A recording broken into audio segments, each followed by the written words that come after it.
Hello everyone, my name is Max Mangones. I'm the director of tennis at the Grove Isle Hotel and Spa in Coconut Grove for Cliff Drysdale Tennis. Today I'm very excited to talk about the forehand.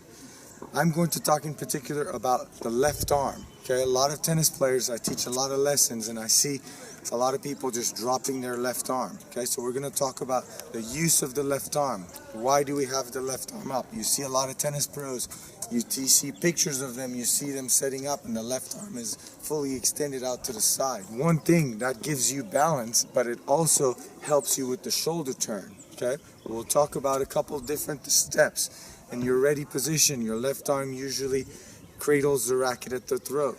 You want to try to think of this in terms of taking the racket back. I see this a lot. Players just swing the racket back and then the left arm sort of drops and then they get in their position to hit. What I'd like for you guys to think of is getting the left arm to actually start your shoulder turn and getting the racket back. Initially that gets your body to rotate, gets your shoulder turn, and then starts to get your left arm up in front of you, which will help you with the balance. The next thing I like to tell my players, when you're about to hit the forehand, you see the left arm come out to the side. Don't get confused and try to get your left arm in front of you, directly in front of you. Try to get the left arm out a little more to the side.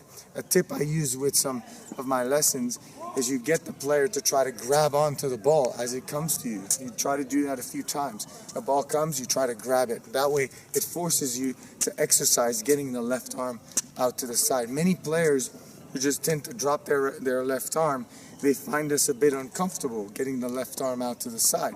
So it takes a little practice. You get the left arm out to the side.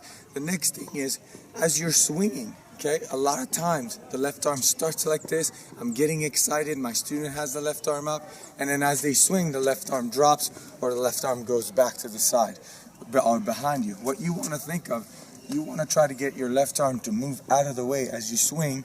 And what I tell my students is to try to grab onto the racket at the end of the swing. So if you're looking at me, you're going to see how I'm grabbing my racket at the throat. It forces me to rotate my shoulders, and it actually forces me to grab my racket and make sure that I'm extending through my swing. So I'm actually really following through my shot. I'm going to have Mark Chellis, who's the director of tennis at the Ritz-Carlton in Key Biscayne, demonstrate a few forehands.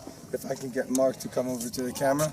Mark actually has done a couple demos with me, particularly my last one was the backhand. He's got a great backhand, but I think he has an even better forehand. So Mark will demonstrate the left arm that we talked about, and we'll get to see actually Mark do it in practice here, not just in theory. All right, let's go, Marky.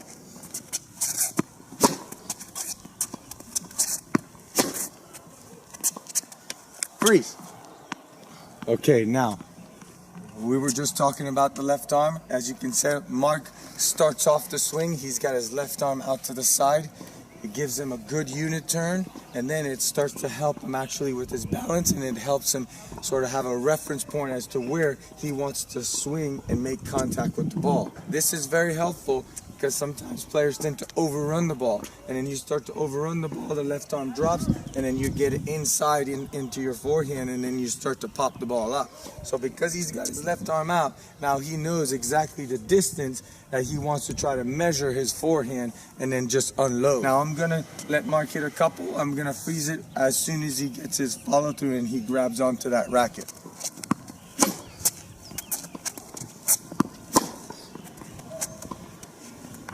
Freeze. As you can see, his racket is just resting in his left arm. If I can have Mark stay in this position and sort of turn to the camera, this is Mark's ending. So the racket is following through across his body and then just resting into the left arm. So now he has perfect balance on the swing, and he's rotated all the way around in a 180 and actually followed through his swing. Mark, thank you very much. Thank you, Max. Thank you guys for listening to me, and hopefully we'll see you on the course.